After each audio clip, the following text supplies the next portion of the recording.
Halo semua, selamat datang di Auto Rider. Anda pasti tahu ada motor listrik baru yang gayanya maxi di pameran Gaikindo Indonesia International Auto Show 2022. Motornya sudah dibahas Tio, linknya ada di atas ini. Semua spesifikasi teknis sudah dibedah, tapi sekarang kita punya kesempatan buat nyobain motor ini di area outdoor. Kita lihat dulu motornya seperti apa. Dia namanya Alpha One. Ya, karena ini adalah produk pertama mereka, namanya One ya jadinya. Harganya Rp34.900.000 di Jakarta, itu on the road Mas Bro. Dan kalau Anda beli di Gias, 300 orang pertama akan mendapat box belakang Seat SH33 berikut dengan bracketnya, jadi udah dipasang begini. Tapi kalau Anda kehabisan, misalnya Anda orang ke 301, mungkin nanti boxnya bisa dibeli secara terpisah sebagai aksesori. Menarik ya? Kita akan cobain deh motornya seperti apa. Bersama saya Manut, jangan kemana-mana. Saya mau keliling sebentar ke kanan kiri depan belakang motor ini supaya lebih kenal. Ayo ikut ya.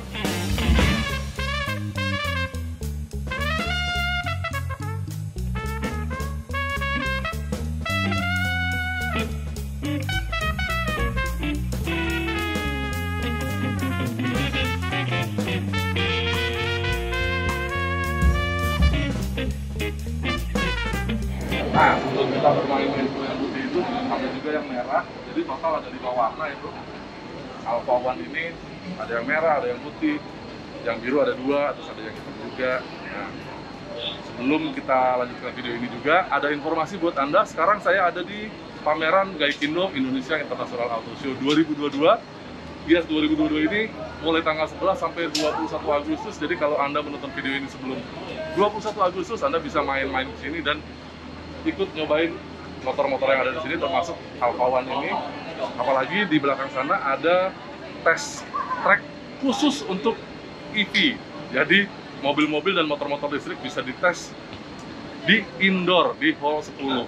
Jadi Anda bisa mengetesnya tanpa polusi suara dan tanpa polusi udara. Mantap kan? Ya nggak? Dan di pameran ini ada 25 brand mobil, juga ada 13 brand sepeda motor dan 100 brand komponen pendukung otomotif lainnya. Jangan lupa ya, untuk beli tiketnya secara online di aplikasi Gias Auto 360 atau mampir ke website mereka di auto360.id. Semuanya cashless dan paperless. Kita balik lagi ke motor yang putih ini. Let's go. Oke. Yang pertama mau saya cobain adalah ngelihat baterainya. Karena baterainya itu beratnya 18 kilo. Jadi baterainya ada di bawah jok dan dia ada kompartemen khusus tutupnya sebelum bisa mengakses baterai. Coba lihat sini deh. Nih, jadi di atas ini Anda bisa naruh macam-macam barang-barang, tapi sebenarnya dia disiapin buat naruh charger. Nah, chargernya bisa Anda bawa kemana-mana untuk ditaruh di sini. Tapi ya ini sih menurut saya masih bisa buat bawa sarung tangan atau mungkin tas kecil ya. Itu bisa ditaruh di sini. Nah, begitu lihat dalam, dia ada 2 slot buat baterai sebenarnya. Tapi tidak disarankan buat ditaruh barang di sini.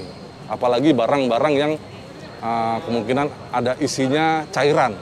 Tetap beresiko kalau ada cairan terkena baterai. Jadi itu berkaitan sama garansinya. Makanya di sini tidak disarankan untuk ditaruh sesuatu di sini. Baterainya ini kan sekitar 70 kilo jarak tempuhnya untuk sekali pengecasan.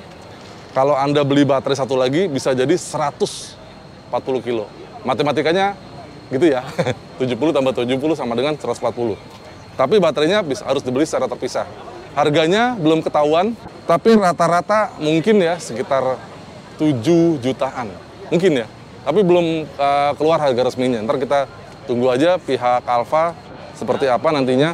Dia joknya kebukanya lumayan lebar ya, bisa sampai atas, tapi tidak ada pengganjelnya. Jadi nggak ada stoppernya gitulah kira-kira. Dan joknya agak-agak loose gitu ya, goyang-goyang. Dan kita mau coba di sini, dia baterainya seberat apa sih? Kita buka. Coba dicopot dulu colokannya di sini. Setelah copot colokannya, baterainya bisa diangkat. Dan di sini ada sekat nih, bisa diangkat. Jadi kalau mau ditaruh ke sana, sekatnya bisa dicopot dulu. Kita coba angkat. Waduh.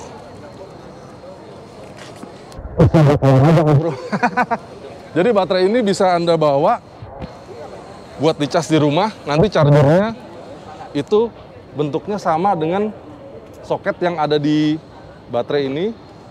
Coba ya, kita lihat ya. Kalau Anda bisa punya garasi di rumah yang ada colokannya, itu bisa langsung ngecas dari sini. Jadi tempat yang biasanya ya kalau di motor-motor Maxi itu di sini buat ngisi bensin. Nah, sekarang ini buat ngisi listrik. Dan ada soketnya di sini. Terus, nah, coba kita lihat sini.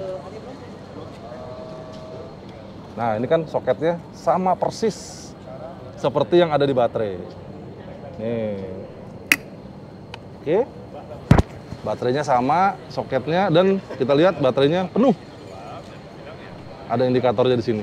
Jadi kalau Anda tinggal di apartemen, ya kan, ya mau nggak mau harus ngecas di rumah, di kamar gitu ya misalnya ya. Ya nenteng beginian deh ke kamar. Lumayan sih ya kalau kamarnya agak jauh. Tapi kalau mau effort ya bawa troli kayak tas belanja belanjaan ibu-ibu tuh, nah itu cukup membantu. Nah, sekarang saya mau cobain. Dia tadi kan ada di posisi belakang baterainya. Bisa sebenarnya diposisiin ke depan. Tapi dengan kan di sini ada 2 kabel, jadi kabelnya pakai yang sebelah sana. Kita coba ya. Tadi kan posisinya gini nih, Mas Bro. Ya kan? Sekarang kita coba posisi begini supaya bisa ditaruh ke sana.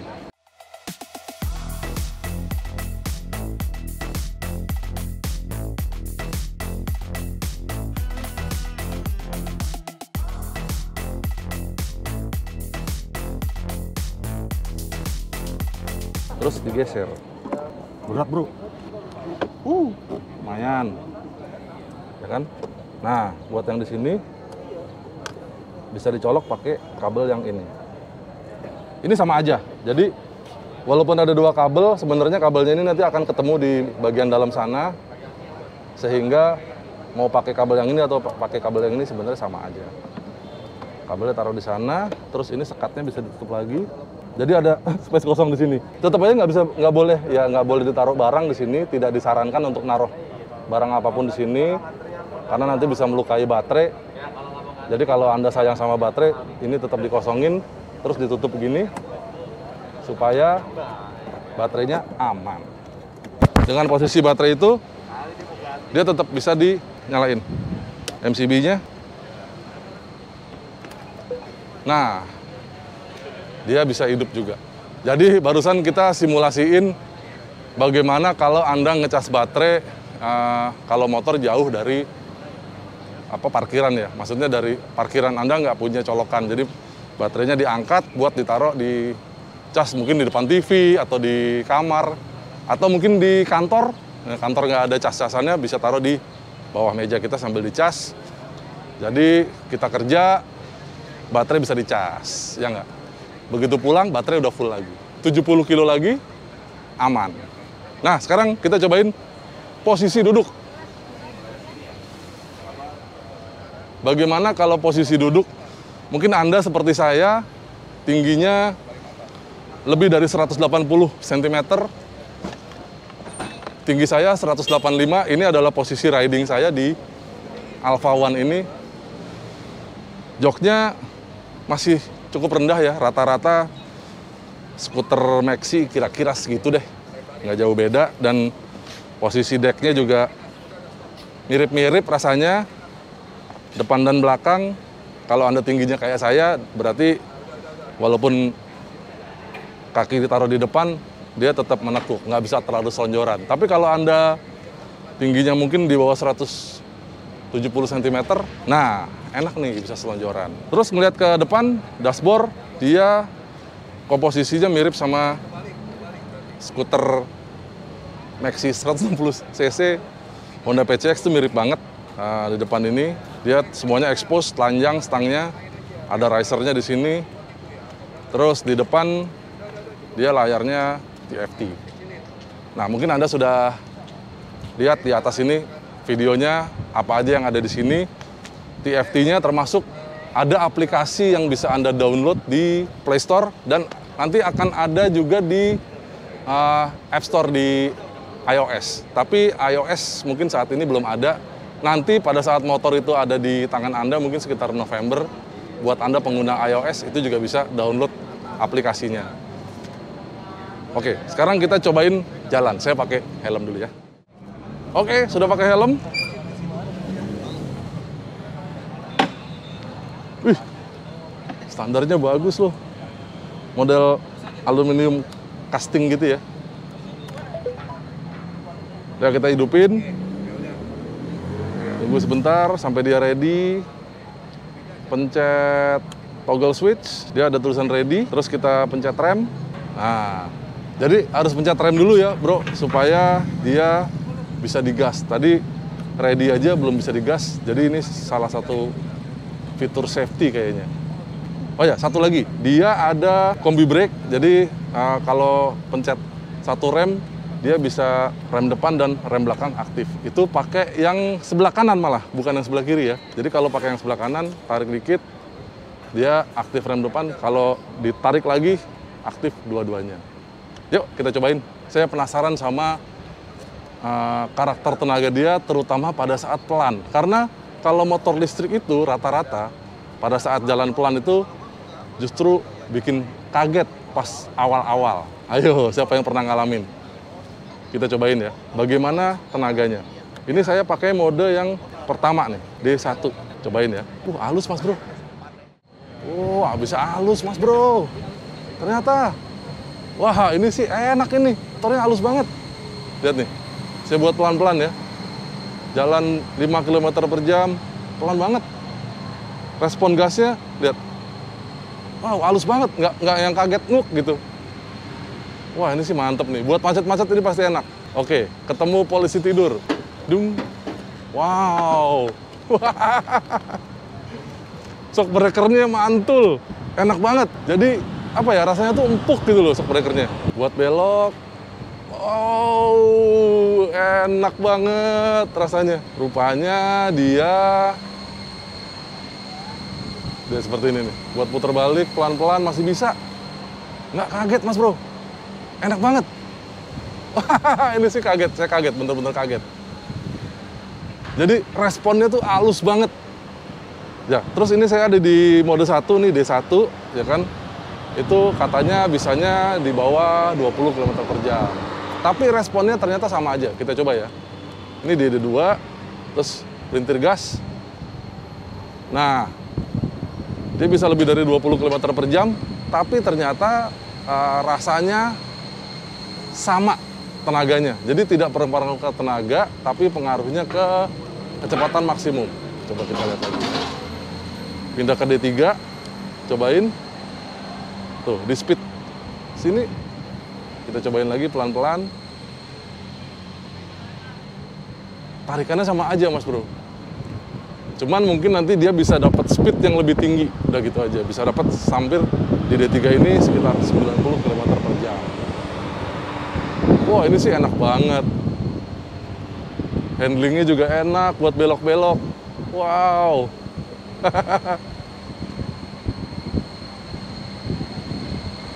Suaranya juga, ya namanya motor listrik ya, nggak ada suaranya. Tapi ternyata enak sekali rasanya. Ini yang selalu saya tekankan kalau lagi test ride motor listrik, terutama di riding dynamics dia. Karena beda banget antara melintir gas motor bensin dengan melintir gas motor listrik. Kalau motor listrik itu mungkin di awalnya berasanya bertenaga gitu ya, kaget duk gitu. Tapi begitu di atasnya kopong aja gitu loh. Nah, ini agak-agak beda ini. Tuh, lihat tuh. Ini halus sekali. Rasanya mirip sama motor bensin. Terus kalau dia gas, tutup gas, buka lagi, ada lagi, tutup gas, buka lagi, ada lagi. Wah, enak banget. Ya.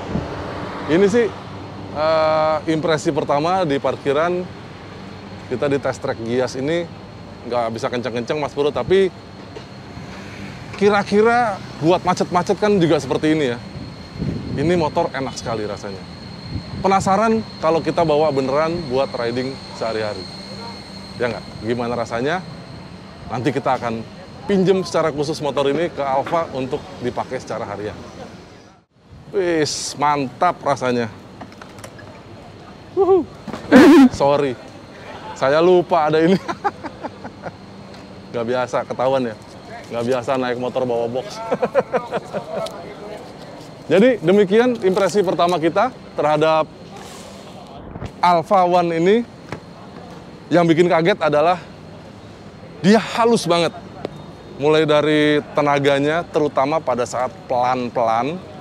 Karena motor ini kalau nanti kita pakai harian, terutama kalau Anda yang di Jakarta ya, macet-macet, pas di sebelah mobil, lagi meliuk-meliuk kanan-kiri, itu pasti nggak pengen begitu buka gas, rasanya kaget gitu. Kejambak tiba-tiba, karena torsi motor listrik itu kan sejak putaran bawah aja udah tinggi gitu loh. Nah ini dia bisa melakukan setting terhadap power delivery-nya itu cukup halus, terutama di kecepatan rendah di bawah 5 atau 10 km per jam itu kita acungin jempol, bagus sekali. Terus suspensinya empuk banget, tadi ada speed bump di sebelah sana dan kita ngerasain itu empuk banget rasanya. Dengan ban 14 inch juga diameter yang lebar, itu menurut Pak Sandi Alfa, petinggi dari Alfa Motor ini, memang dikondisikan untuk kondisi pasar Indonesia. Makanya mereka milih ban yang diameternya besar. Dan bannya Michelin. Makin gak sabar kita buat nyobain motor ini di jalan raya. Gitu. Sekian video kali ini, cukup di sini saja. Terima kasih buat Anda yang sudah nonton video ini sampai habis. Dan silakan tuliskan komentar Anda di bawah. Itu adalah impresi kami terhadap motor yang punya baterai dengan sistem kelistrikan 60 volt. Ternyata tadinya sempat sedikit underestimate ya, kenapa 60 volt, kenapa nggak 72 gitu loh, supaya tarikannya, tenaganya lebih enak lagi. Ternyata cukup, sebenarnya cukup. Nanti kita akan cobain harian seperti apa. Dan terima kasih buat Anda yang sudah subscribe ke Autorider dan like video ini, membagikan video ini ke teman-teman Anda, terutama yang penasaran sama skuter listrik bergaya Maxi yang satu ini. Main-main juga ke website kami www.autorider.com untuk berita-berita yang lebih banyak mengenai Alfa One dan juga sepeda motor lain di Indonesia. Dan main-main juga ke Instagram kami di @autorider.com. Sampai jumpa di video kami yang lain. Dah. Lucu nih. Coba kesini ban. Lihat bannya nih. Kalau motor listrik yang pakai hub motor itu susah buat pasang roda. Coba yang punya motor listrik. Siapa yang udah pernah pasang ban belakang ya, terutama ya, yang dia pakai hub motor. Biasanya ada as di sini, ya nggak? Dan biasanya bawa ke bengkel ban yang pakai tire changer, biasanya kagak mau. Jadi bongkarnya dicongkel-congkel. Nah ini dia peleknya terpisah dari motornya, lihat deh, sini deh. Tuh, ada baut 4, ini bisa dicopot, jadi bisa pasang ban di tire changer. Hehehe, mantap kan? Siapa tahu ya, ini buat kalau ada yang jiwa modifnya menggelora, bisa ganti pelek yang lebih lebar, biar kelihatan lebih isi. Karena banyak banget yang komentar, kalau motor listrik tuh belakangnya kopong. Ya emang nggak ada apa-apa bro. Kalau motor bensin di sini ada knalpot, di sana ada box CVT, ada saringan udara. Jadi kelihatannya penuh. Nah kalau yang di sini kosong, lebih simpel, tapi bisa dibikin lebih gede nih. Penasaran kan? Siapa yang mau coba duluan?